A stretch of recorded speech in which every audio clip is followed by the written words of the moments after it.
Halo semuanya, perkenalkan nama saya Kalista Roslin, mahasiswi dari Universitas Binus Internasional Angkatan 2023.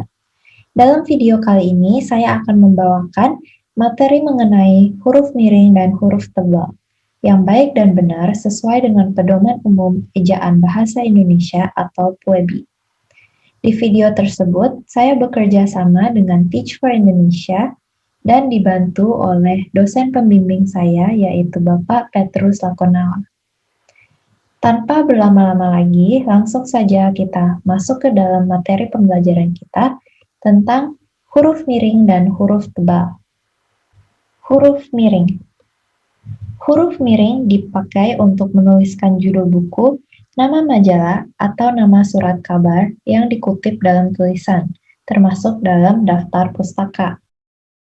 Pada contoh-contoh berikut, teman-teman dapat melihat bahwa semua judul-judul buku, majalah, dan lain sebagainya tercetak dalam huruf miring. Dalam contoh pertama, saya sudah membaca buku Salah Asuhan karangan Abdul Muez. Di sini, Salah Asuhan merupakan judul sebuah buku. Contoh kedua, majalah Pujangga Baru menggelorakan semangat kebangsaan. Pujangga Baru merupakan judul sebuah majalah. Berikut, berita itu muncul dalam surat kabar Cakrawala. Di sini, Cakrawala merupakan nama sebuah surat kabar, sehingga harus dicetak dalam huruf miring. Yang terakhir, Pusat Bahasa 2011, Kamus Besar Bahasa Indonesia Pusat Bahasa, harus dicetak miring karena merupakan daftar pustaka. Kedua, huruf miring dapat dipakai untuk menegaskan atau mengkhususkan huruf, bagian kata, atau kelompok kata dalam kalimat. Misalnya, contoh pertama, huruf terakhir kata abad adalah D. Di sini, huruf miring digunakan untuk mengkhususkan sebuah huruf. Contoh kedua, dia tidak diantar tetapi mengantar.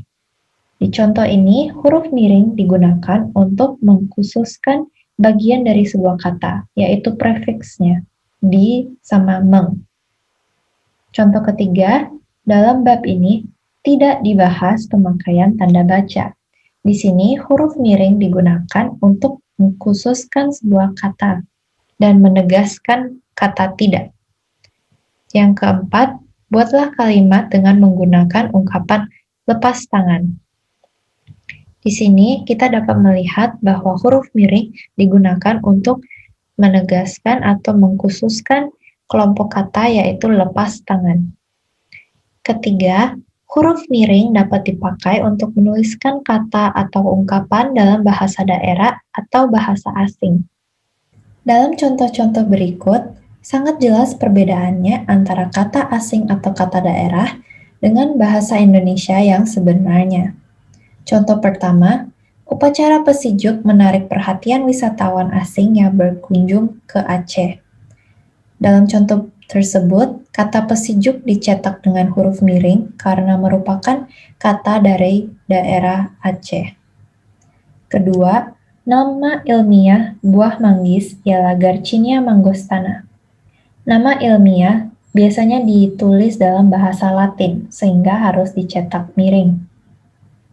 Contoh ketiga, Weltanschauung bermakna pandangan dunia.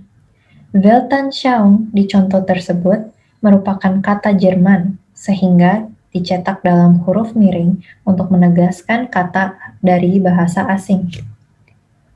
Yang terakhir, ungkapan Bhinneka Tunggal Ika dijadikan semboyan negara Indonesia. Di sini, kelompok kata Bhinneka Tunggal Ika dicetak dalam huruf miring karena diambil dari bahasa Jawa. Catatan. Yang pertama, nama diri seperti nama orang, lembaga, ataupun organisasi dalam bahasa asing atau bahasa daerah tidak ditulis dengan huruf miring. Kedua, dalam naskah tulisan tangan atau mesin tik, bagian yang akan dicetak miring ditandai dengan garis bawah.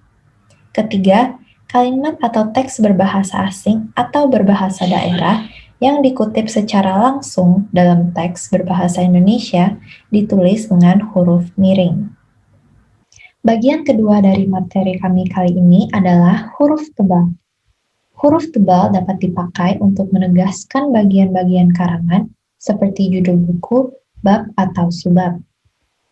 Dalam contoh berikut, kita dapat melihat bahwa 1,1 latar belakang dan masalah merupakan judul sebuah bab, dan 1,1,1 latar belakang, begitu juga dengan 1,1,2 masalah merupakan judul subbab dari bab sebelumnya, yaitu 1,1 latar belakang dan masalah.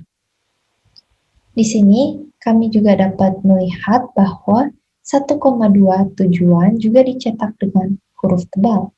Kenapa? Karena 1,2 tujuan menunjukkan sebuah bab yang baru dalam karangan tersebut. Demikian pembahasan tentang huruf piring dan huruf tebal. Semoga setelah menonton video kali ini, teman-teman semua dapat mengambil pengetahuan yang baru dan juga dapat menggunakan huruf miring dan huruf tebal dengan baik dan benar. Terima kasih.